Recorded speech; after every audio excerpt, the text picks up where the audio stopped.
At this very point in time, you probably would have noticed the fact that after my somewhat belated entry for the ending of Season 12 of HWH, it only does embolden me to the point in which that I do intend to execute some really big things going on for Season 13. And well, now that we're here, I'm more than excited to showcase that lots of models have come out. I mean, seriously. In the last 6 or 7 months alone, I feel like I have been able to cohesively introduce a bunch of new material. But I feel like that, apart from some track sets I put together, I feel like that the cars are going to be the next thing to worry about. So let's just see what we can work with here for this first episode.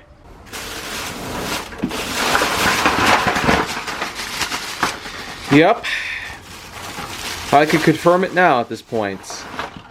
We got lots here to work about. I mean, just the fact that we do have a ton of realistic models that have seemingly bypassed most of our imaginations, as well as some 2024 models like this Toyota GR86.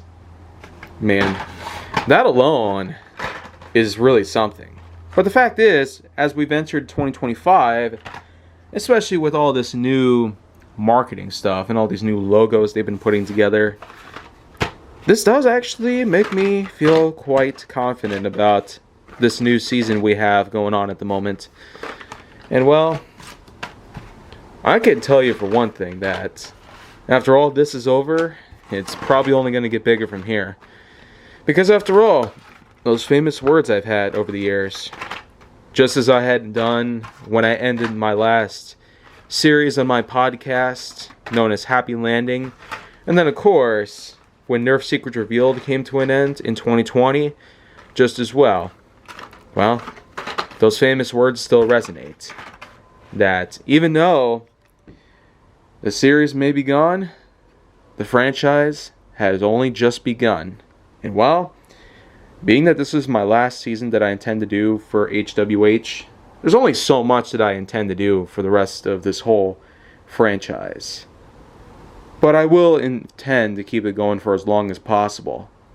Regardless of what goes on, I'm more than happy to have a pretty big bundle of new Hot Wheels models to showcase for this new season. And I'm pretty sure we're going to have a number of episodes dedicated to these cars specifically. So, without further ado, the first contender that I have is the Volkswagen T3 Custom, new for 24. So, quick little showcase, and that should pretty much do. Now we have the Toyota GR86 Cup, another new for 24 model.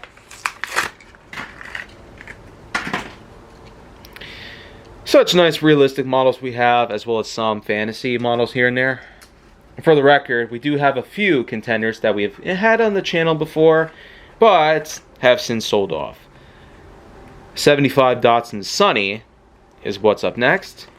I'd actually never heard of this model before, yet it is in a newer setting, so kind of makes you wonder though, why exactly is this even marketed with the newer Hot Wheels when it's not even a new for 24/5 model? Now we have Jaguar MK1, which was also introduced in 24.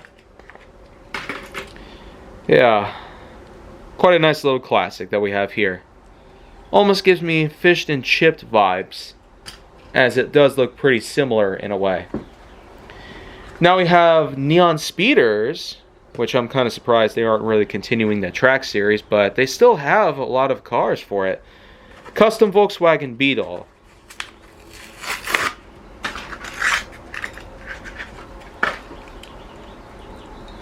Yeah, I feel like this one, compared to the last custom Beetle that I had, could actually do really good. 1976 Chevrolet Chevette. Kind of a weird way to mix the Corvette and the Chevelle at the same time. Considering Hot Wheels has made both of these models, now we have a Chevette.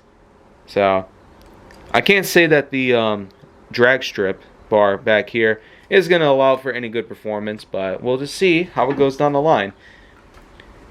Another newer model we have, known as Mid-Mill, is also going to be brought along in the series. This, of course, was featured in the Hot Wheels Let's Race series on Netflix.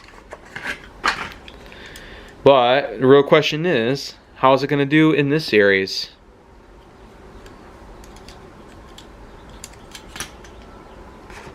Next up is a new for 2025 model known as Drift Ender.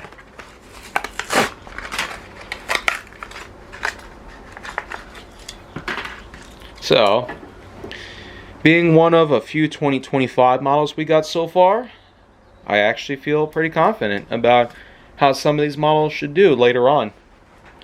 Next we have a 92 Dodge Viper RT10. It's kind of strange that there's a number of models that have been appearing in the market lately, and I just haven't been seeing them really. So what's going on around here? But hey, a Viper's a Viper, and I'm more than glad to have it around. Now we're going to move on to the next stack, which is Small Block, also part of the Hot Wheels Let's Race Netflix series. Ooh, wow. A unique texture I'm feeling on the body. Wow.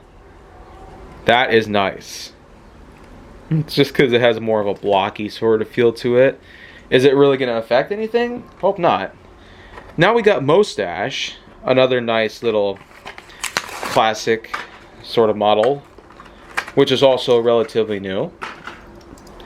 So for the most part, we're definitely getting a lot of new models introduced for HWH, and for the most part, I'm quite confident in these.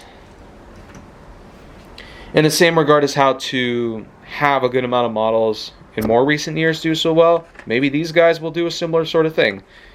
Here we have the Morgan Super 3, one of the first ever Morgan models out there. It's a three-wheeler, also introduced in 2025. Wow.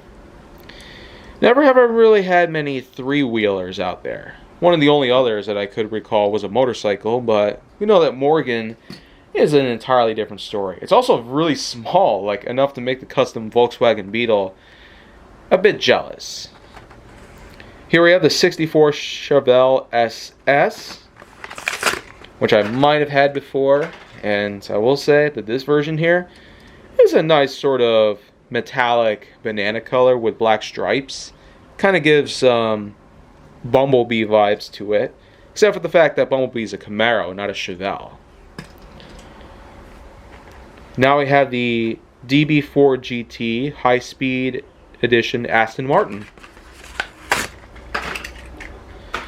This one's also new for 2024, and I will say that the wheels on this one actually are a pretty unique blend here. Up next is the 58 Chevrolet Impala, which I'm sure is going to be another nice little classic to pair up alongside most of the others that we got so far.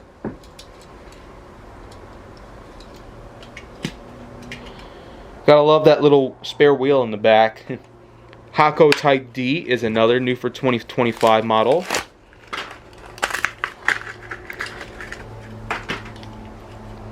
And while some people might have doubts about some 2025 models that we're getting this year, I can sure tell you, for one thing, I might actually enjoy some of these.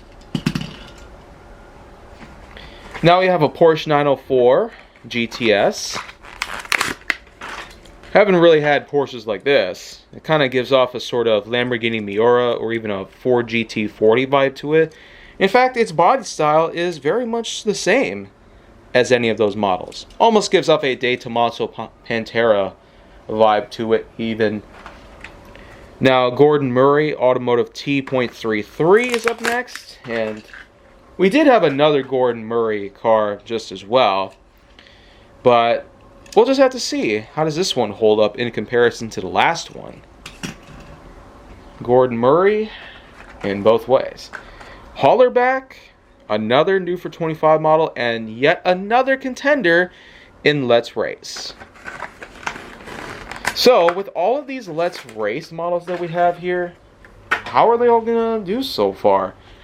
I guess we'll just have to see. Future HWH episodes, especially throughout the rest of the spring, you'll be seeing a good amount of material. Formula E Gen 3. Yep. We have 3 Formula E cars out there. And, oh man, this one has quite the unique body design. And I will say, despite having a sort of sailboat appearance to it, it's definitely not like Bon Voyage or any of those other sort of boat-esque models that we've had in earlier years.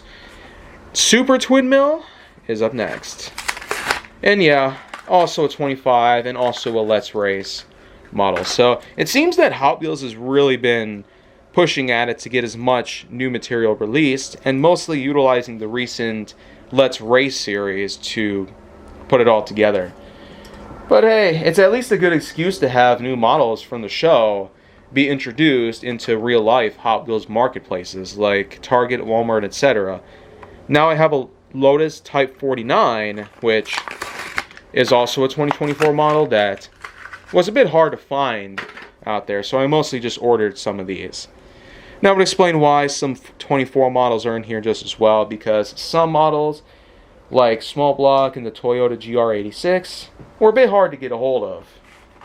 Couldn't really find some of them in stores, and even more so, were a bit pricey in some ways. Lamborghini Huracan Sterrato is what's up next.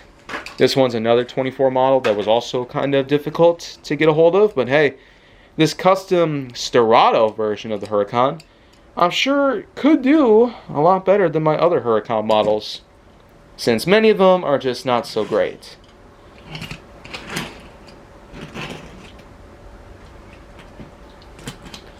Just figured I'd organize these a little bit because we're down to our last model that I intend to take out.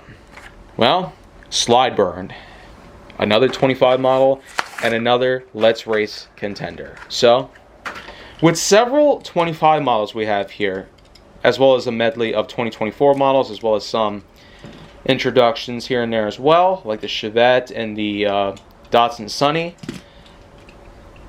Here you go. Well, in the long run here, we have ourselves 3, 6, 9, 12, 15, 18, 21, 24 cars here. And if you ask me, that's a pretty nice collection that I've managed to garner here with just one whole Target box worth of stuff.